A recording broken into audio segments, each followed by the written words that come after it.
De novo, cada vez que eu falo Paulo Figueiredo Show hoje em dia, na terça-feira, as pessoas acham que, às vezes a impressão é que eu não faço Paulo Figueiredo Show uma semana, mas nós tivemos programa na semana passada e agora estamos na terça-feira retomando.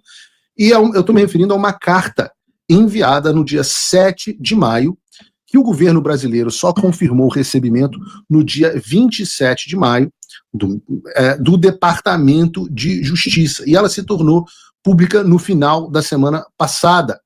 O que, modéstia à parte, aqui é o meu momento de tiração de onda, né? Porque eu muitas vezes antecipo esse tipo de coisa e falei com vocês inúmeras vezes que eu não descartava que o Departamento de Justiça se envolvesse no caso Alexandre de Moraes. É claro que eu disse isso, não foi de achismo, eu disse isso porque eu já tinha ouvido e até me envolvido de alguma forma nessas ações que viriam do Departamento de Justiça contra o Alexandre. E eis que agora nós temos muita gente falando, tic-tac, Paulo Figueiredo, não sei o que, eu já expliquei. Se você não sabe a diferença entre Paulo Figueiredo e o pastor Sandro Brocha, que fala que os porta-aviões dos americanos vão chegar, que o Trump está desembarcando com a cavalaria, se você não vê a diferença entre as duas coisas e acha que tudo é TikTok, aí, desculpa, você tá ferrado, sua vida vai ficar muito difícil. Então, a carta mostrou esse envolvimento. Eu vou ler a carta aqui para vocês e vou comentar. Bota a carta aí na tela, por favor, Bruno. Prezado ministro Alexandre de Moraes, o Departamento de Justiça dos Estados Unidos refere-se ao processo acima mencionado e apresenta seus cumprimentos, isso é aquele frufru de cartas internacionais. Dentro do Departamento de Justiça, o Escritório de Assistência Judicial Internacional atua como autoridade central em conformidade com a Convenção de Haia e sobre a citação e notificação de documentos judiciais e extrajudiciais em matéria civil ou comercial. Está aqui. Aí eles citam Convenção de Haia sobre a citação. E a Convenção de Haia sobre orientação de provas no exterior em matéria civil ou comercial. Eles citam. E o Escritório de Assuntos Internacionais atua como autoridade central dos Estados Unidos no âmbito dos Tratados de Assistência Judiciária Mútua, que é o EMILAT, incluindo o Tratado do Governo dos Estados Unidos e do Brasil. E convenções multilaterais, Aqui o cara está explicando a jurisdição dele, quem é que estão mandando. Fomos informados por Bosch e Leflex, né, que vocês lembram aqui que eu trouxe o advogado deles, o Martin Deluc, nos Estados Unidos, que o cliente recebeu 4 documentos judiciais relacionados ao processo acima mencionado, caracterizado da seguinte forma: uma ordem de 9 de fevereiro de 2025, uma ordem de 10 de fevereiro de 2025, um mandado de intimação e ordem associada de 19 de fevereiro de 2025 e uma decisão de 21 de fevereiro de 2025. Esses documentos judiciais, de acordo com as traduções fornecidas pelo advogado Rumble, pretendem instruir o Rumble, uma empresa organizada sobre as leis de Delaware, um estado dos Estados Unidos, e com seu principal local de negócio nos Estados Unidos, a bloquear contas associadas a um indivíduo identificado na plataforma de mídia social do Rumble, a suspender a transferência de pagamentos a esse indivíduo e a fornecer ao Tribunal Brasileiro informações sobre transferências de pagamentos previamente executados a esse indivíduo. Está falando, no caso aqui, do Alan dos Santos. Das ordens que o Rumble recebeu em relação ao Alan dos Santos. Essas supostas diretivas ao Rumble são feitas sob ameaça de penalidades e de outra natureza. Não nos posicionamos sobre a execuibilidade das diversas ordens e outros documentos judiciais que ordenam o Rumble que atue no território brasileiro, o que é questão de território brasileiro, para o Departamento de Justiça. No entanto, na medida em que esses documentos ordenam que o Rumble empreenda ações específicas nos Estados Unidos, informamos respeitosamente que tais diretivas não são ordens judiciais executáveis nos Estados Unidos. De acordo com o direito internacional consuetudinário, um Estado não pode exercer jurisdição para executar ordens no território de outro Estado sem o consentimento deste. Aulinha de direito básico para o professor de constitucional Alexandre de Moraes.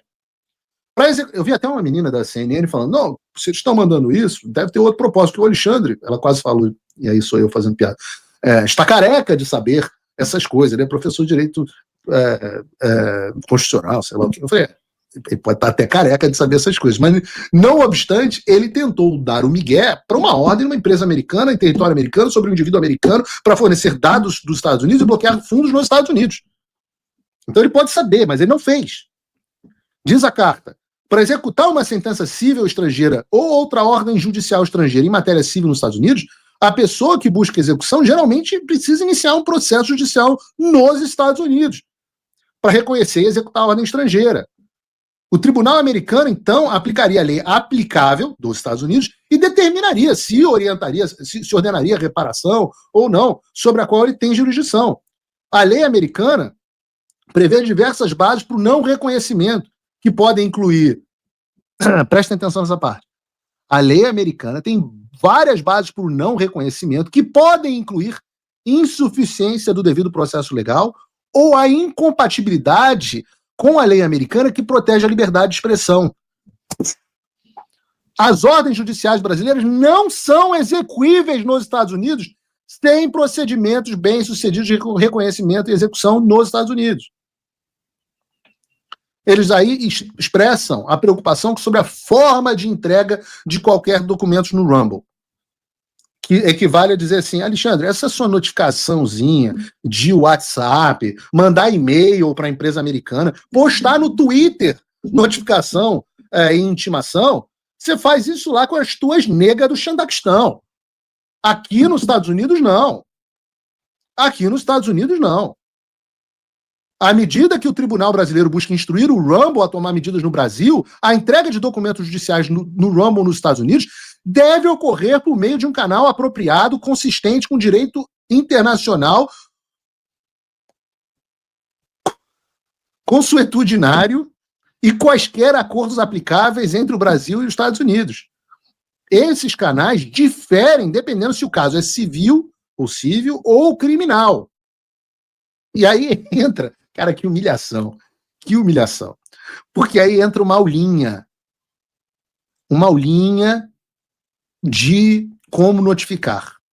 Aí eles falam, para documentos judiciais relacionados a questões cíveis e comerciais, a citação deve ser efetuada em conformidade com a Convenção de Haia sobre citação, do qual o Brasil e os Estados Unidos fazem parte.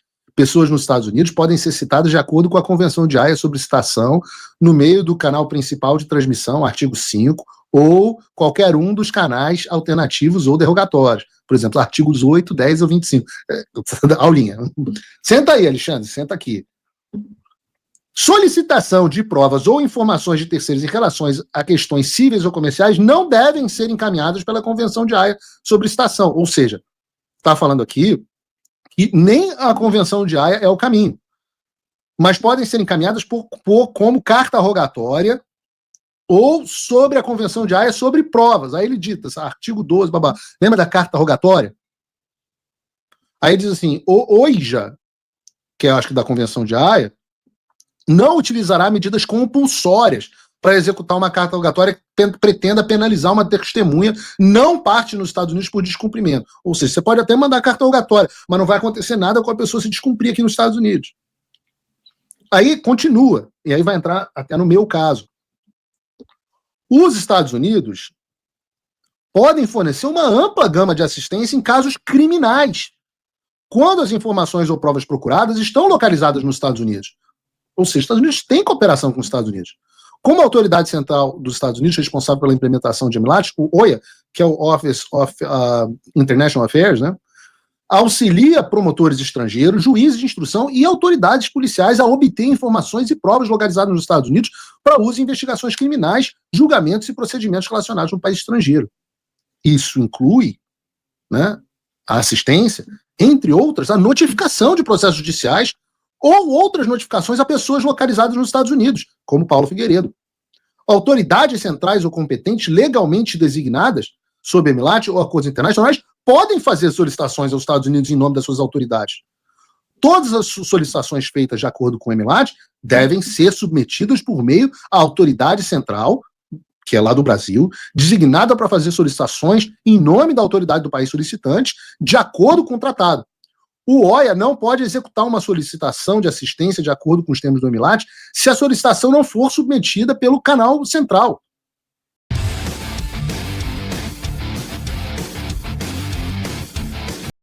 E aí diz, o artigo 13 da Convenção Brasil-Estados Unidos, que rege isso. O MLAT prevê expressamente a entrega de documentos do Estado requerente à parte apropriada no Estado requerido. Temos o prazer em responder a qualquer pergunta que você possa ter. Entenda o que está dizendo aqui. Esses indivíduos que você está tentando obter obtenção criminal, Paulo Figueiredo, Alan dos Santos, Flávia Magalhães, o que quer que seja, queridão, senta aqui no colo do tio. Senta aqui no colo do tio, que é aqui que você tem que cantar. Não vem com esse negócio de mandar citação por edital, intimação para o Eduardo Bolsonaro depor por e-mail. Esquece, filhão. Isso aqui não é Xandaquistão, não. Essa várzea que você está tocando aí no teu país é problema seu. Se fizer dentro da lei, a gente vai cooperar, vai ver se está cumprindo os pré-requisitos, se o direito dos réus estão sendo preservados, e aí você fala. E assina a Ada Bosque, que é a diretora do Departamento de Justiça dos Estados Unidos.